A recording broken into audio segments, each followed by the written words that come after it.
Olá, disruptoras e disruptores! Hoje nós vamos desconstruir a Maria Tamelini.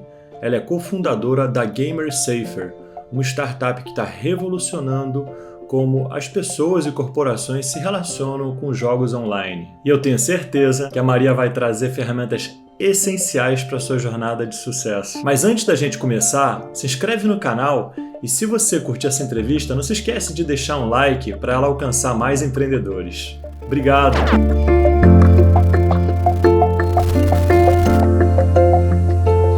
A Maria é cofundadora e CEO da GamerSafer, uma empresa de tecnologia para ajudar jogos online a evitar fraudes, comportamentos inadequados e exploração infantil. Além de morar na Califórnia, ela é super condecorada no meio de inovação e impacto. Ela já teve uma consultoria de responsabilidade social corporativa, assessorou 80 empresas no mundo inteiro e hoje é aluna da UC Berkeley Skydeck e membro do conselho da Latinas in Tech. A Maria possui MBA e certificação internacional em negócios sociais. Embaixadora dos Estados Unidos para mulheres nos jogos, a Maria é gamer e mãe de 2 ávidos jogadores. Maria, que tal a gente começar pelo começo? Como é que foi que você se tornou empreendedora?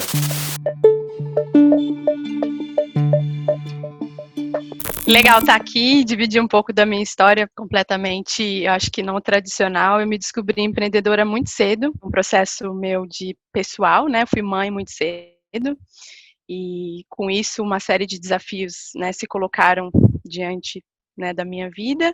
E eu acidentalmente comecei a vender várias coisas diferentes e me testar nessa relação de servir o outro, né? Porque foi muito difícil para mim continuar estudando, entrar no mercado de trabalho, mas eu não queria desistir de todos esses sonhos, né? Eu continuei prestando serviços.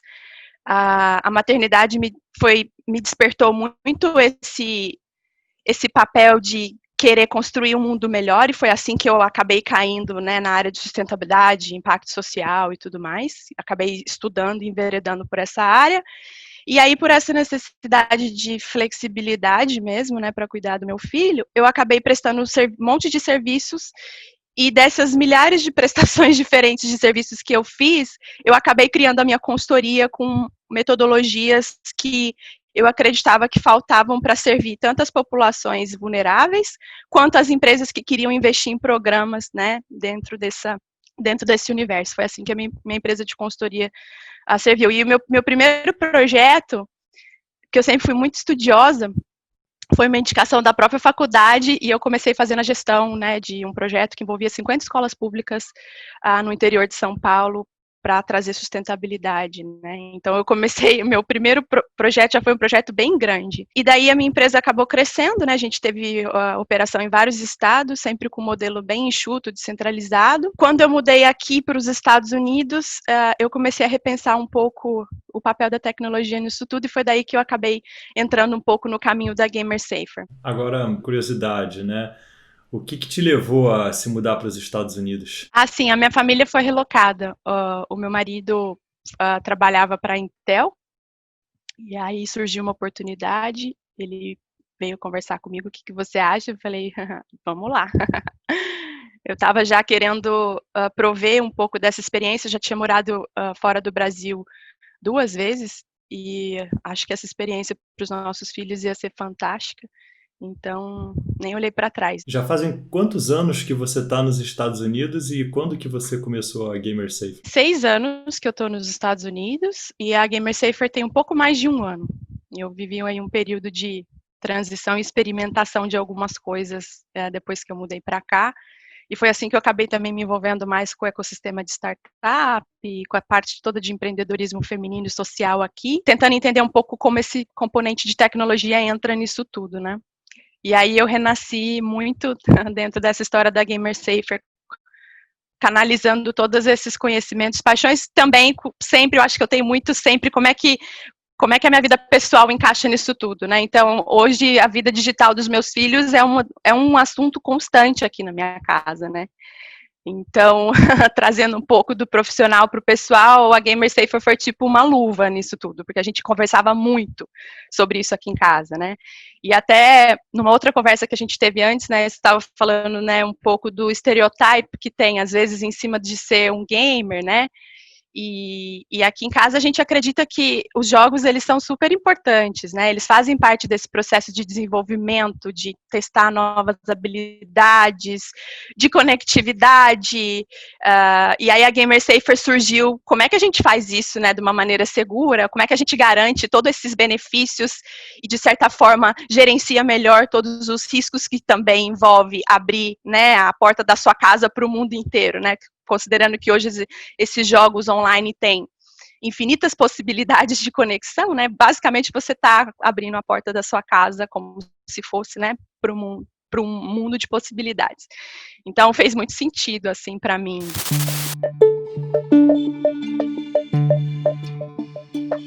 Você falou do estereótipo, né, do gamer, talvez essa nova interpretação do gamer ser um esportista online e também as dificuldades que ele tem ao longo da jornada para manter a distância minimamente razoável da tela e ter uma vida saudável.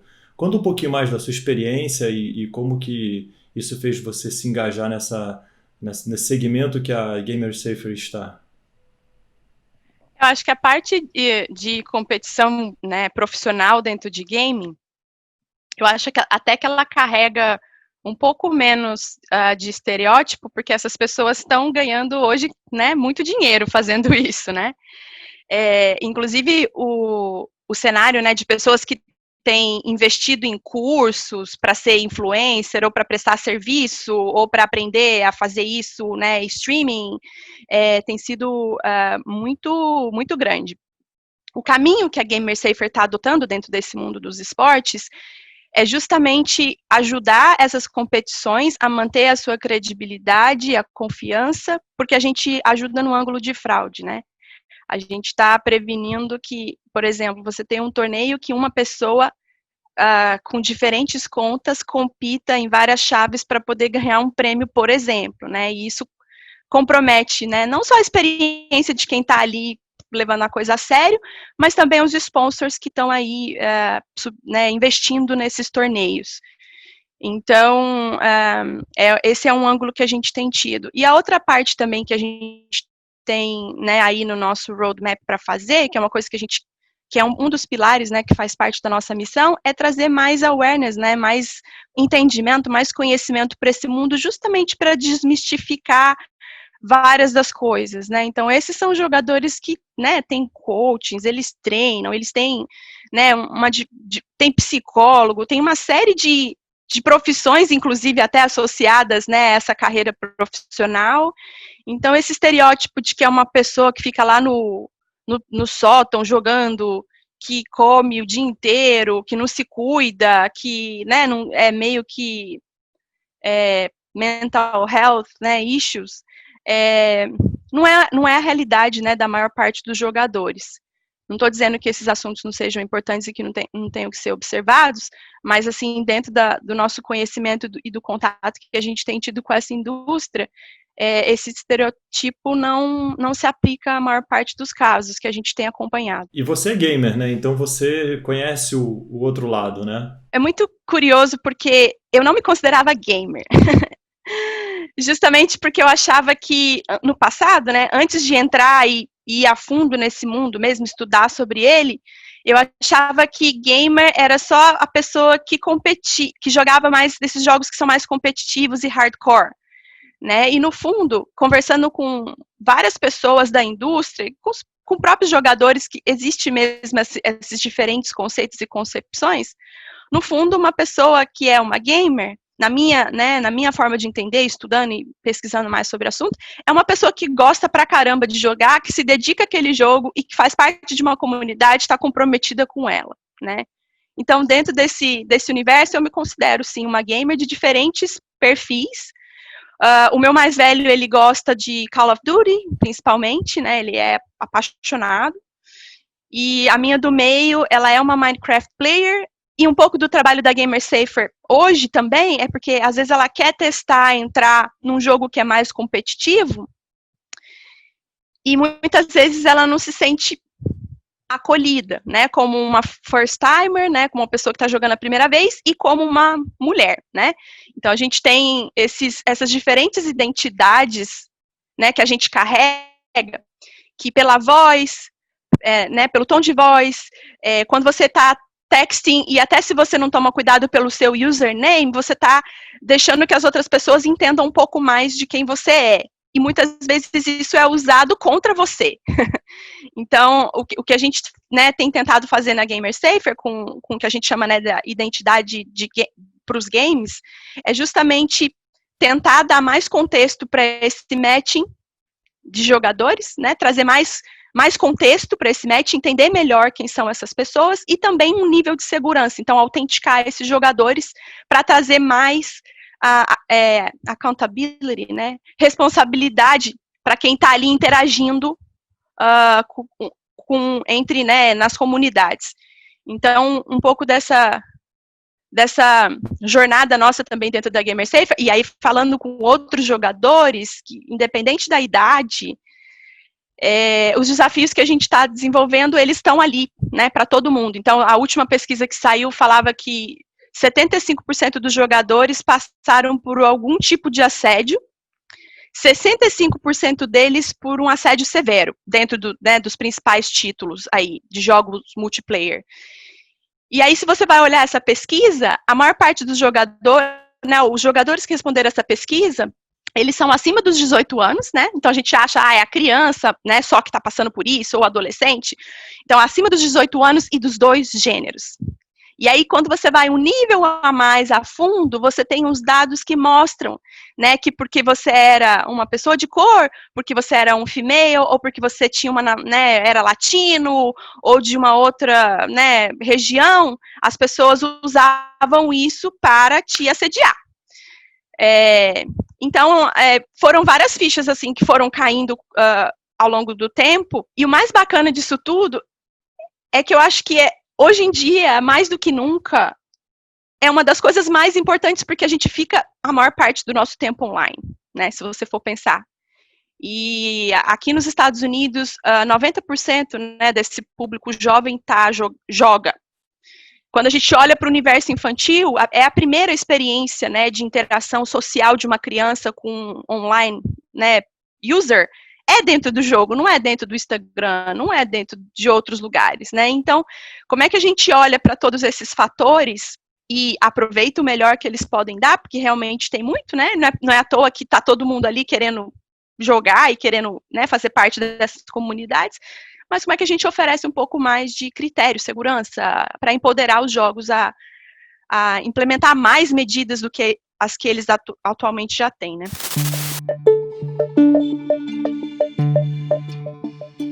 Então, pensando aqui para quem está nos assistindo, assim, quando a gente fala dos jogos onde há essa interação social, de que forma que você certifica, né, que uma criança de 4 anos está no ambiente certo e que um adulto também está no ambiente certo? Então, o que a gente faz é empoderar a plataforma do jogo para fazer isso, né? Então, como é que a gente entra? A gente entra dentro do login do jogo. Então, como você tem o login ou do próprio jogo, ou com o Facebook, ou com o Google, você teria um login com Gamer Safer.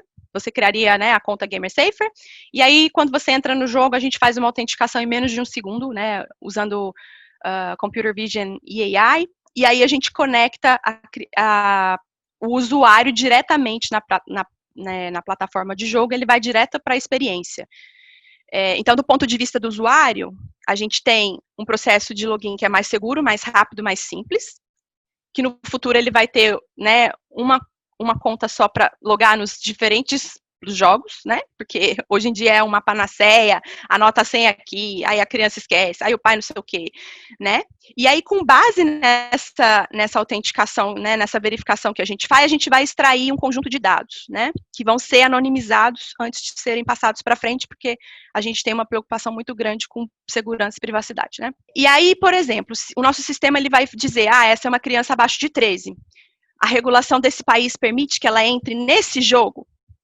Ou ela precisa de um consentimento do pai ou da mãe?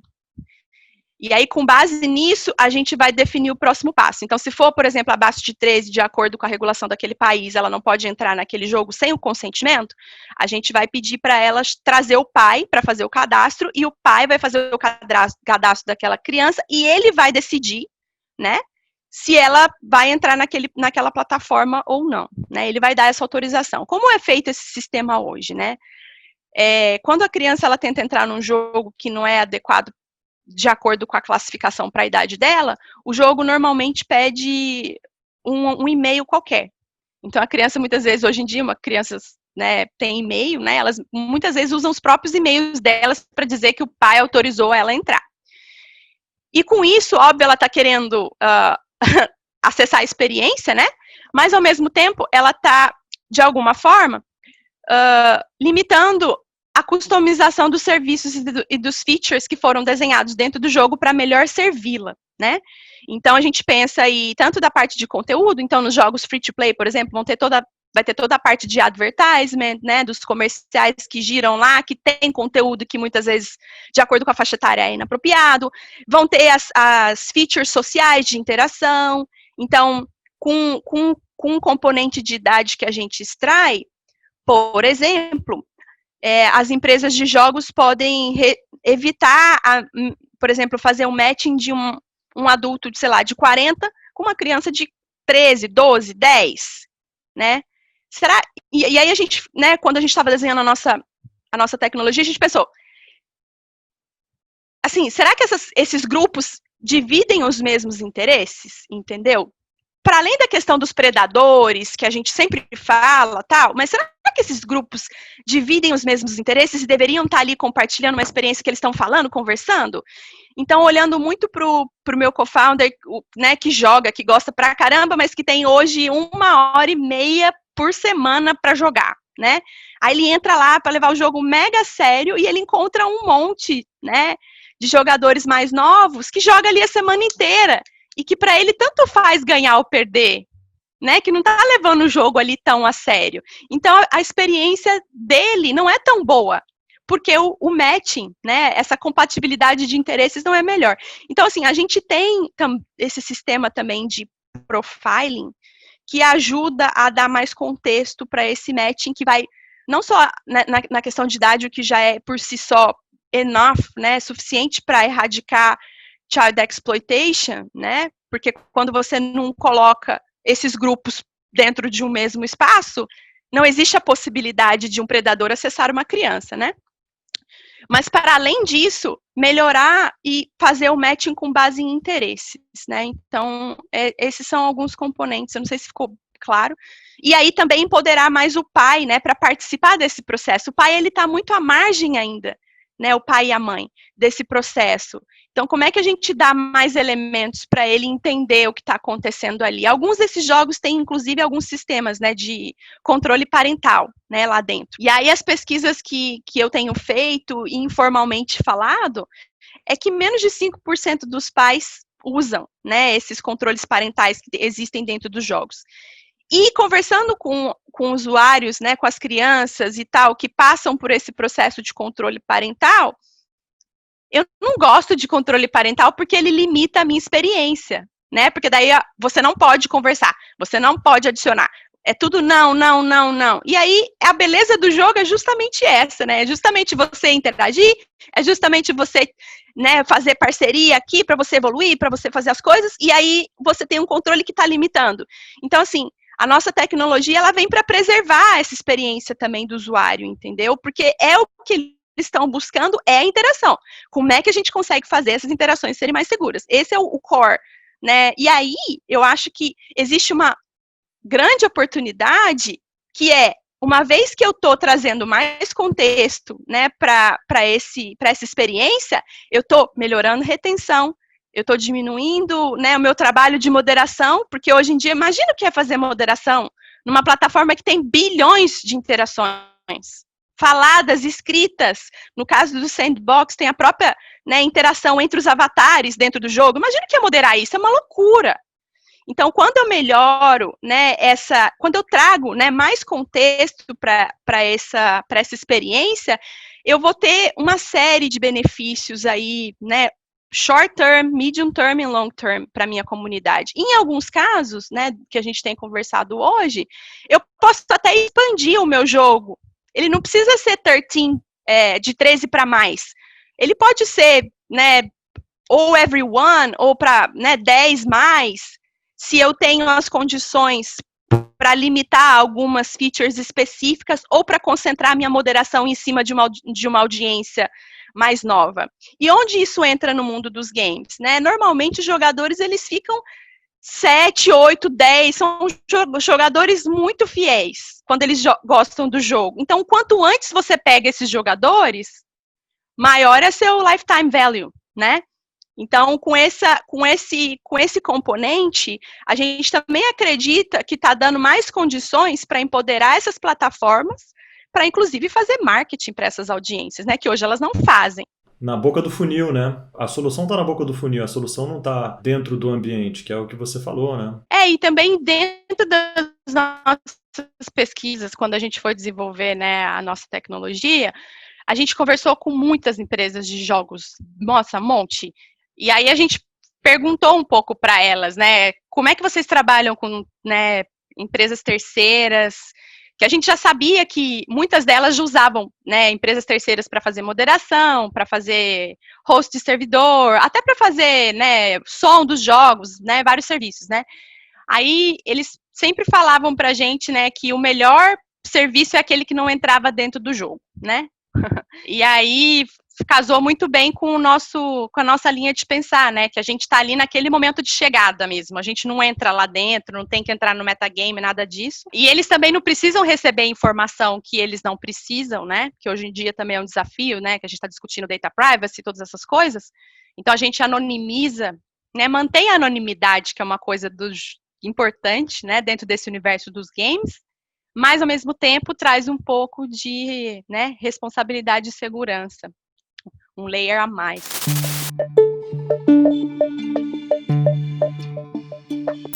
E deixa eu pegar um pouco do seu ângulo empreendedora, tá? O seu sócio é o seu marido. Como é que foi essa decisão e como é que as coisas fluem? Quais são as vantagens e desvantagens? Assim, eu tive uma empresa antes e não tive sócio, né?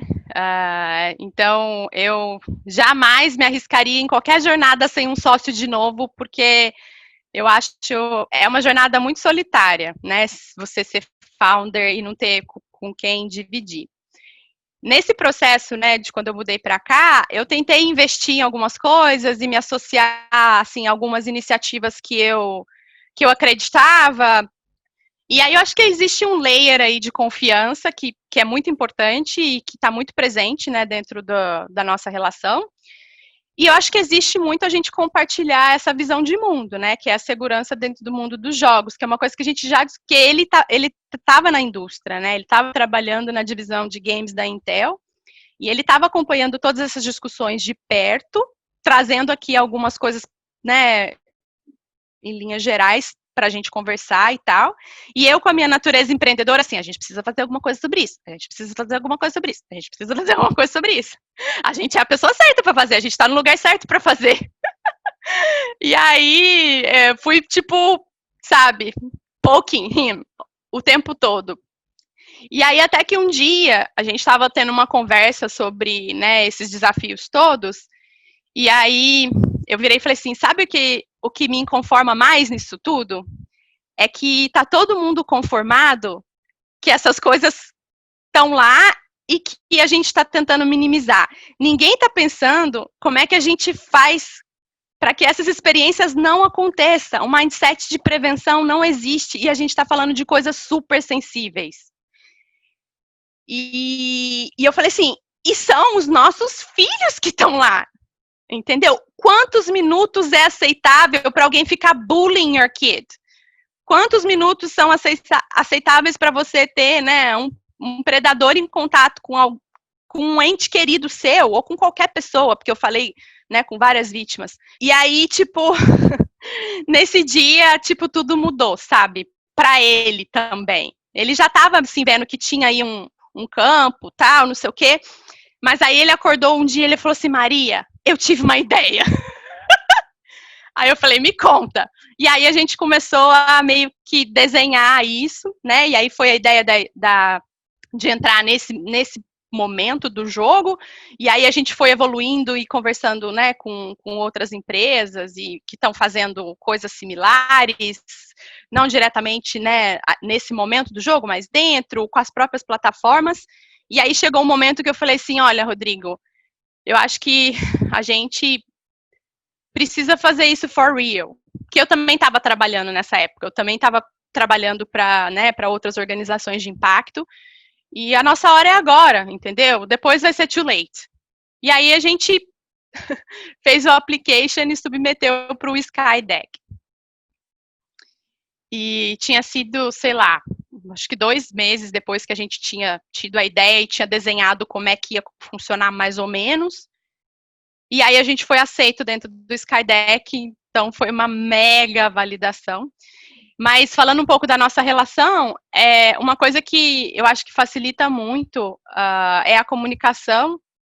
A gente tem uma comunicação muito aberta o tempo todo, não violenta, não sei se você já leu esse livro, Comunicação Não Violenta, coisas que eu também fui trazendo do meu mundo para o mundo super tech dele, né? O Rodrigo também, como ele também já liderou muitos times, né? Ele tem bastante experiência com mediação de conflitos e com, né, esse tipo de interação. Parte do meu trabalho também era nessa área, né, de mediação, construção, né, de coisas a partir de identificar variáveis comuns e entender como os aspectos incomuns se transformam em vantagem, né?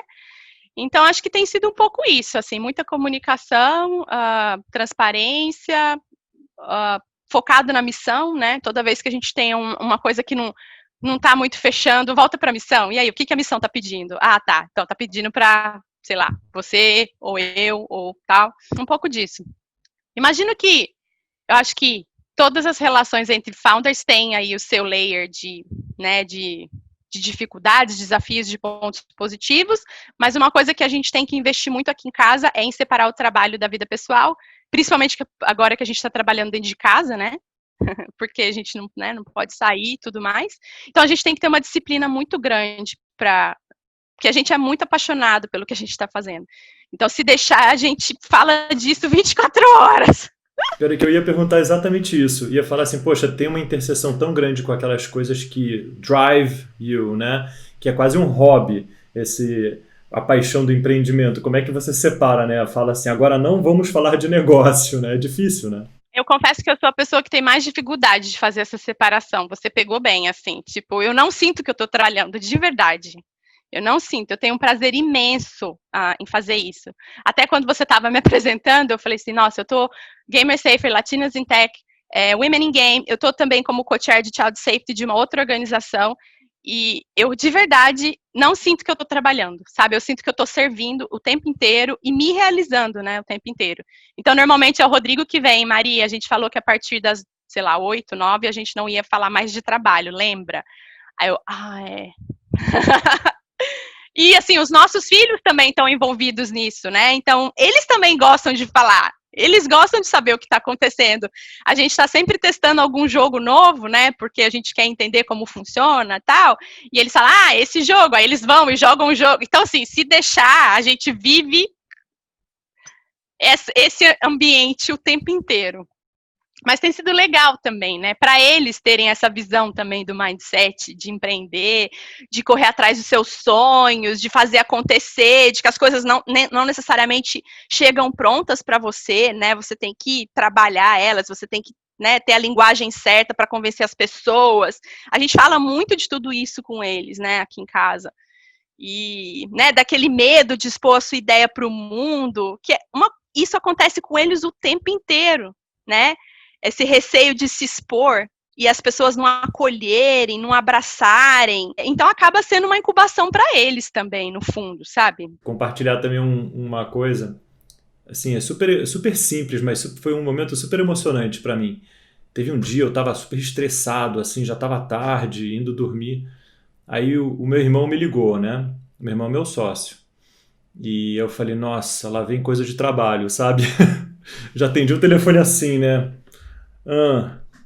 E aí ele fala assim, não, então, poxa, tô te ligando porque sinto que às vezes a gente tá esquecendo de ser irmão, né, cara? Queria te contar umas coisas. Ai, que fofo. E eu, putz, cara, nossa, aquela hora, sabe quando o mundo ao seu redor para e você fala assim, cara, total, vamos falar bullshit aqui agora, né? Mas uma coisa que a gente sempre fala, eu não sei como é que você sente isso na relação com o seu irmão, né? Quando a gente tem uma vitória, parece que tem um gosto tão especial celebrar com ele, É, assim, a gente celebrar junto, sabe? é muito irado. É muito especial, assim, nesse ponto também.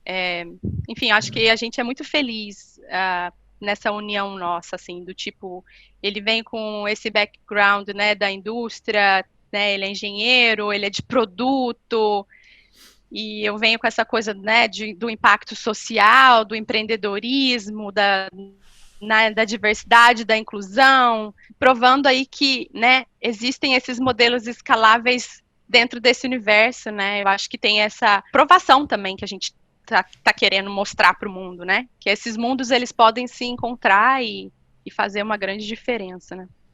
Tech for Good, né? E a gente precisa disso. E está começando, o movimento ele está começando, está tendo muita startup voltada para o propósito, né? Está acima da tecnologia. A tecnologia ela é o catalisador, o viabilizador.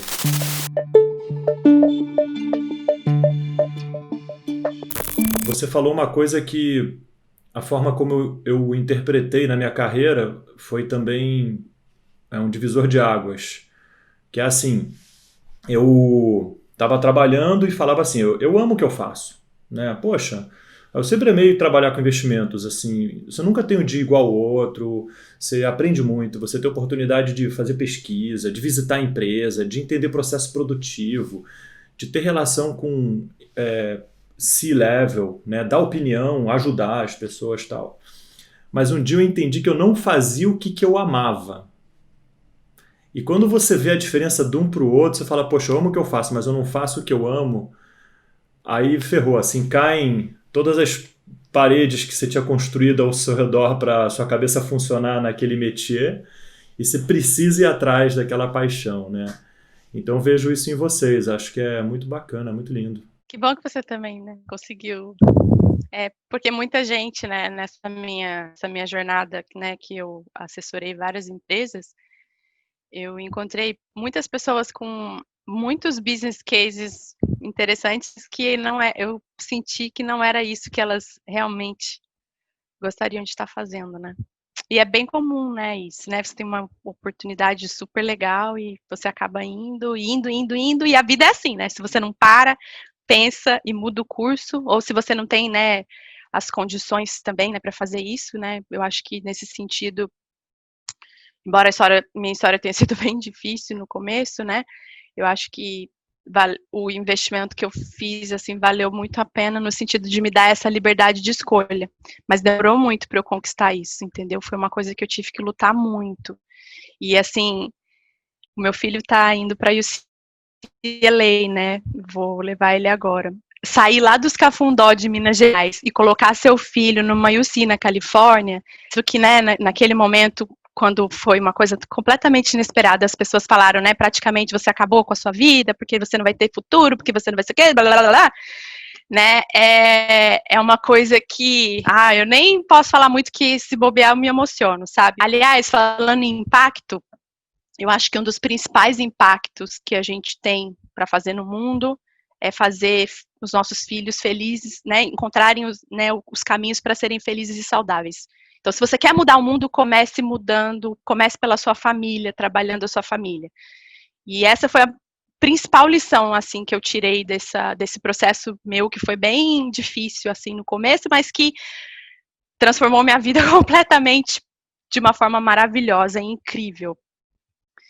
E hoje eu tenho um filho de 22 e um filho de 2, né? Tipo, e uma do meio, né? Que é de 14, que é a filha do Rodrigo do outro casamento. Mas enfim, e a gente se ama e dá tudo certo, assim, sabe? É uma coisa muito louca, né? Mas enfim, acho que tudo começou, tudo é por eles e, né, com eles. E falando desse sentimento, poxa, familiar, comemorativo e tal, como é que foi o seu primeiro milestone pela Gamer Safer? O que vocês comemoraram pela primeira vez? Vocês falaram, chegamos, sabe? Olha, acho que tiveram dois milestones bem importantes. Um foi entrar no Skydeck de Berkeley, porque é super competitiva, acho que menos de 6%, né, das empresas que aplicam entram.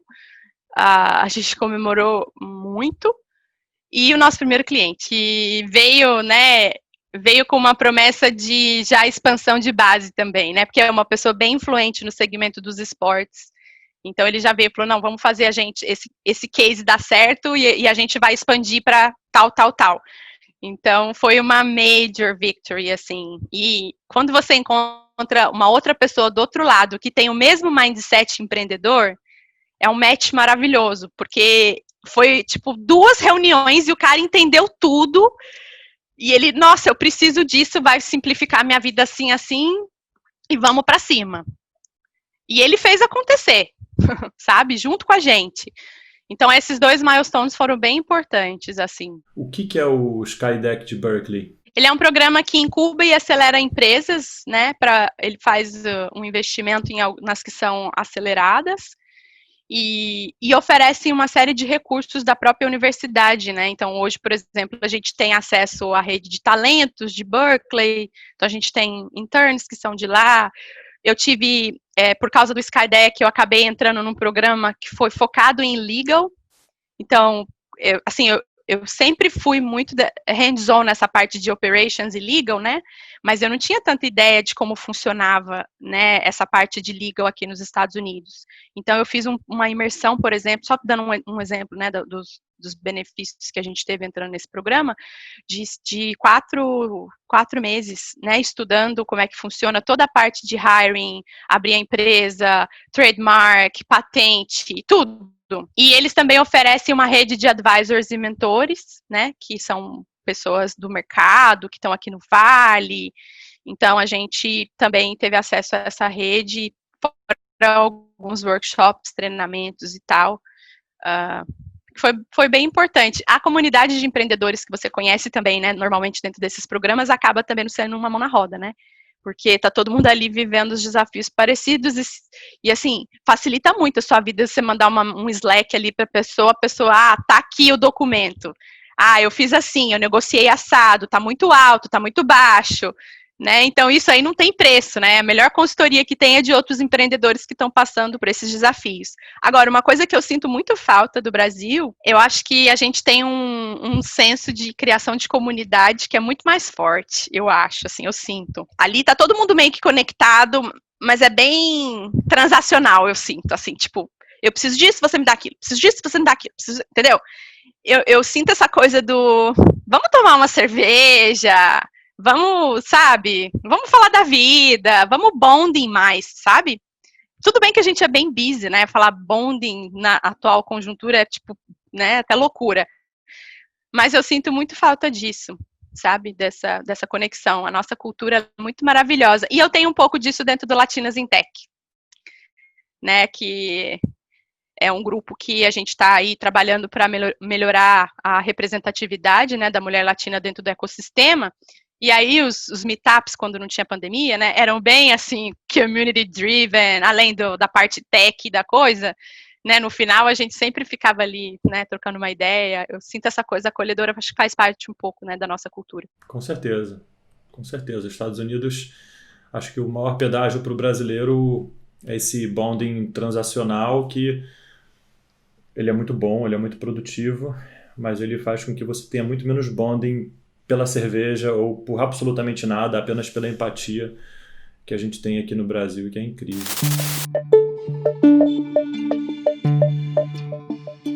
Quando o Covid bateu, o que você acha que mudou no curso da sua startup? Olha, a primeira coisa que a gente sentiu foi as negociações com as empresas maiores, né?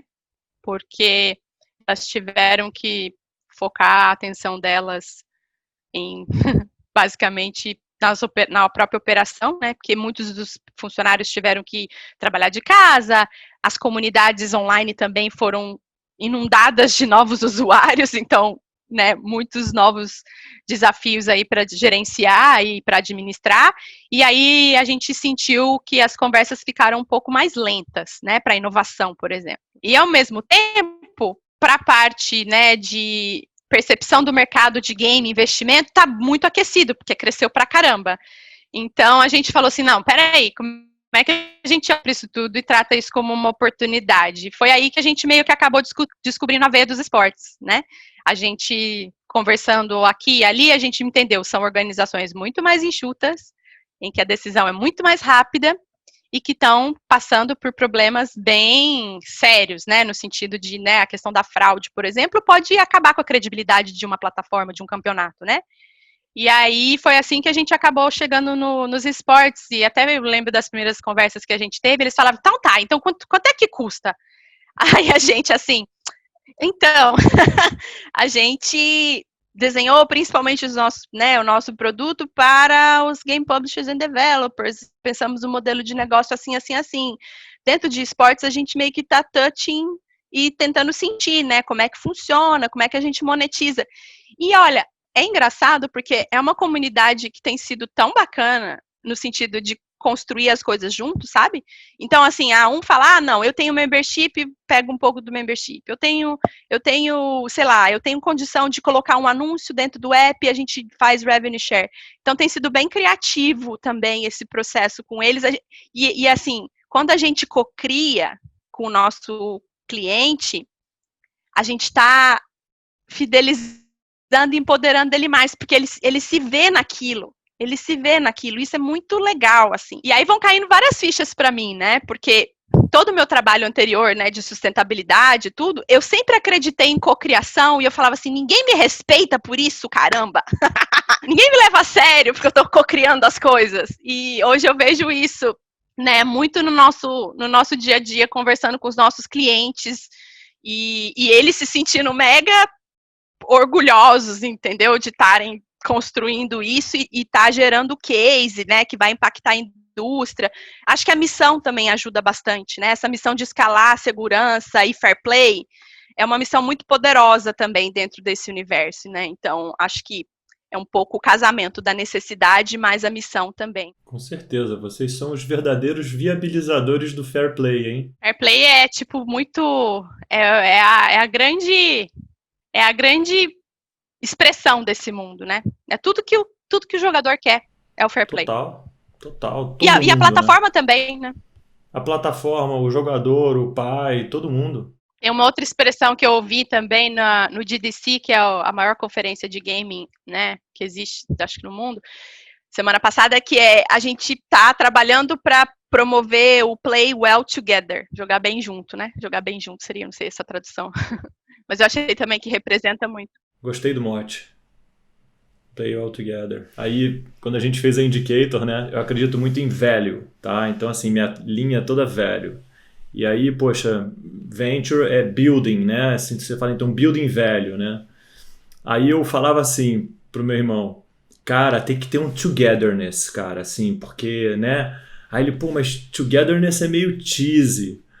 Aí a gente falou, mas a gente tem que ser cheesy mesmo, porque o mundo tem que ser romântico, o mundo tem que ser bonito. Aí o nosso tagline virou Building Value Together.